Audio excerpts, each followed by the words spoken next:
அன்று ஒரு நாள் இலங்கை வாழ் மக்கள் அனைவராலும் மறக்க முடியாத ஒரு கருப்பு தினம், ஒரு கருப்பு நாள் என்று கூறலாம். 2004 12ஆம் மாதம் 26ஆம் தேதி இலங்கை முழுவதையும் ஒழுக்கிய சுனாமி இடம்பெற்ற நாளாகும். அதே நாள்தான் இன்று 2025 12ஆம் மாதம் 26ஆம் தேதி ஆழிப்பேரலையின் கோர தாண்டவம் இடம்பெற்று இன்றுடன் 21 வருடங்கள் பூர்த்தியாகின்றன.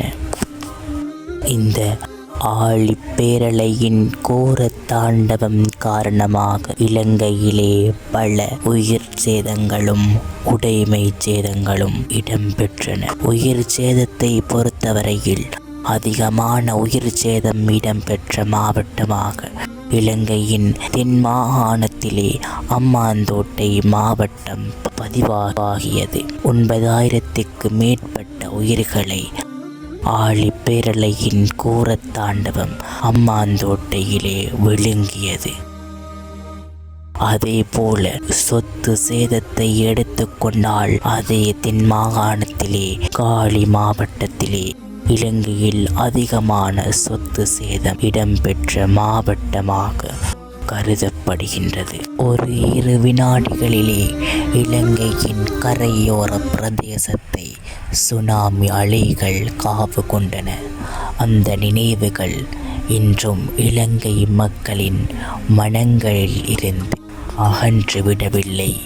ஒவ்வொரு வருடமும் சுனாமியில் உயிர் நீத்தவர்களை நினைவு அஞ்சலி செய்து கொண்டிருப்பதை எம்மால் பார்க்க முடியுமாக இருந்து கொண்டிருக்கின்றது.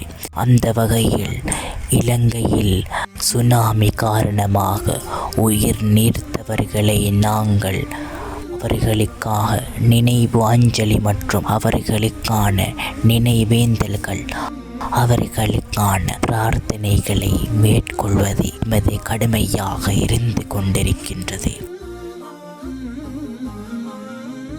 அவர்களின் உயிர்கள் சென்றுவிட்டாலும் அவர்களின் நினைவுகள் இன்றும்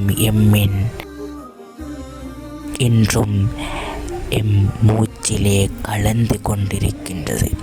எனவே அவர்களுக்காக நாம் பிரார்த்தனை செய்வோம். அவர்களின் ஆத்மா சாந்தி அடைய, அவர்கள் உயர்தரமான சுவர்க்கத்திலே நுழைய, அவர்களின் மறுமை வாழ்வுக்காக நாம் பிரார்த்தனை செய்வோமாக.